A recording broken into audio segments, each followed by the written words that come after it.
ಇದು ಸಾಧ್ಯವಾಗಿರುವುದು ನನ್ನ ತಂದೆಯ ದಕ್ಷವಾದ ಅಧಿಕಾರದಿಂದ ರಕ್ಷೆ.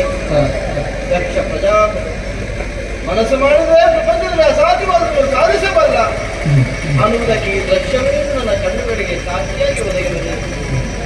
ಇಂತಹ ಸುಂದರವಾದಂತಹ ಯಾಗವನ್ನು ನಡೆಸುತ್ತಿರುವವರು ಯಾರು?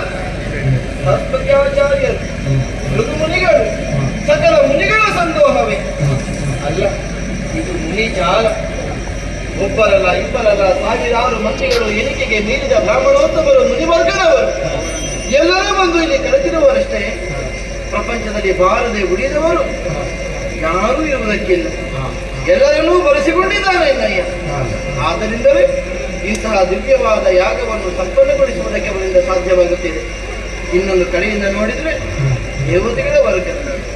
ಹೌದು, ದೇವತೆಗಳು ಎಲ್ಲೆಂದರಲ್ಲಿ ವಿರಾಜಮಾನರಾಗಿದ್ದಾರೆ. ದಿವಲೋಕವೇ ಧರೆಗಳಿಯಿತು ಅನ್ನುವ ಭಾವವೇ ನನ್ನಲ್ಲಿ ಬಲವಾಗುತ್ತಿದೆ. ಅರ್ಥ ವಸ್ತುಗಳು, ವಿಶ್ವೀಯ ದೇವತೆಗಳು, ಸಪ್ತ ಮರುತ್ತರು ಎಲ್ಲರೂ ಬಂದು ಕಳೆದಿರುವ ಈ ದಿವ್ಯವಾದ ಭವ್ಯವಾದ ಸಭೆಯ ಪ್ರಕಾಶವನ್ನು ಕಂಡರೆಂದು ಜೀರ್ಣಿಸಿಕೊಳ್ಳುವುದಕ್ಕೆ ಕಣ್ಣುಗಳು ಸಾಲುವುದಿಲ್ಲವಂತೆ.